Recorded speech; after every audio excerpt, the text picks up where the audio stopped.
అదే RTV app వార్తల్ని క్షణాల్లో చదివే అవకాశం ఉంటుంది. ఒక న్యూస్ పేపర్, ఒక టెలివిజన్ ఛానల్ మీ చేతుల్లో ఎప్పుడూ ఉంటాయి. కరీంనగర్ ప్రభుత్వ ప్రధాన ఆసుపత్రిలో తొలిసారి తన బిడ్డకు జన్మనిచ్చి 4 రోజుల పసికందు అంటే 3 రోజుల వ్యవధిలోనే కిడ్నాప్కు గురైంది. కిడ్నాప్కు గురైనటువంటి పాప తండ్రి మనతో ఉన్నాడు. 24 గంటల్లో పోలీస్ అధికారులు ఎఫర్ట్స్ పెట్టారు, పాపను తల్లిదండ్రులకు అప్పగించారు.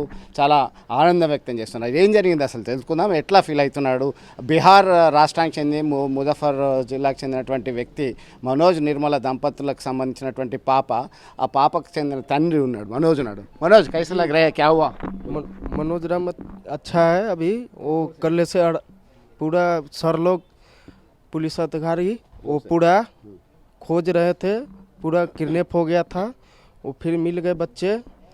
आज देख के उनको धन्यवाद. कैसे लग रहे हैं आपका? किधर चले गए आप उनको छोड़ के? मैं उनको अंकुश कुमार को देकर मैं थोड़ा चले गए थे टिफिन लाने. उसके बाद वो बच्चे खो गए. उसके बाद सर लोग ने खोजे पुलिस अधिकारी और उनका कहते हैं धन्यवाद. 1 घंटे में ये किडनैप हो गए हैं क्या? 1 घंटे में हो गया था सर जी. क्या परेशान लग रहे हैं? क्या आपके कहाँ घूम रहे? परेशान तो कल ही से लग रहा था, कल से, लेकिन आज थोड़ा कुछ लग रहा है अच्छा. उनको धन्यवाद कहते हैं बड़े सर के.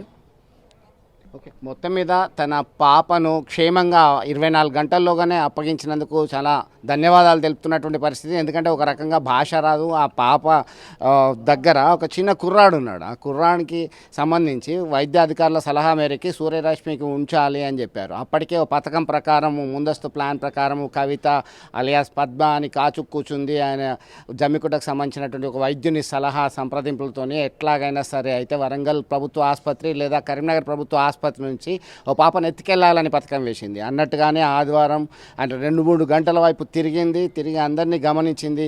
ఒక బాబు ఉన్నాడు, ఆ బాబుతో పాప ఉంది కాబట్టి వ్యాక్సిన్ ఇవ్వాలనే నెపంతో పాపను తీసుకొని తన ముందస్తు ప్లాన్ ప్రకారము అటు హాస్పిటల్ స్ట్రీట్లో కొద్ది దూరం వెళ్ళింది. ఆటోలో మార్చి తిప్పుతూ కరీంనగర్ బస్టాండ్లో జమ్మికుంట బస్సు ఎక్కింది. బస్టాండ్లో దిగకుండా కొద్ది దూరంలోనే దిగింది. ఆ తర్వాత వైద్యుని సంప్రదించింది. రాజు అనేటువంటి బిహెచ్ఎంఎస్ వైద్యుడు జమ్మికుంటలో. ఆయన సలహా మేరకి పాప బాగుంది అని అనుకుంది. పాపను సాదుకుందామనా లేదా ఆమెను అడ్డుపెట్టుకొని తన భర్తతో తన కాపురాన్ని చక్కబెట్టాలన్న ఉద్దేశం ఏదైనా సరే కిడ్నాప్ చేసింది కాబట్టి 363A పలు సెక్షన్ల ప్రకారం 24 గంటల్లోనే పోలీస్ కమిషనర్ ఆదేశాల మేరకి కరీంనగర్ టౌన్ ఏసీపీ నరేందర్ ఇతర పోలీస్ అధికారులందరూ కూడా సీసీ కెమెరా ఫుటేజ్ ఆధారంగా ట్రేస్ అవుట్ చేశారు. మొత్తం మీద పోలీస్ అధికారులని అభినందిస్తున్నారు. పాప తల్లిదండ్రులు సైతం చాలా హర్షం వ్యక్తం చేస్తున్నటువంటి పరిస్థితి. వీడియో జర్నలిస్ట్ సుమంత్తో కలిసి చంద్రశేఖర్, RTV, కరీంనగర్ నుండి. మరిన్ని వీడియోస్ కోసం ఛానల్ ని సబ్స్క్రైబ్ చేయండి. లేటెస్ట్ అప్డేట్స్ కోసం వాట్సాప్ ఛానల్ ని ఫాలో చేయండి. అండ్ లింక్ డిస్క్రిప్షన్ లో ఉంది.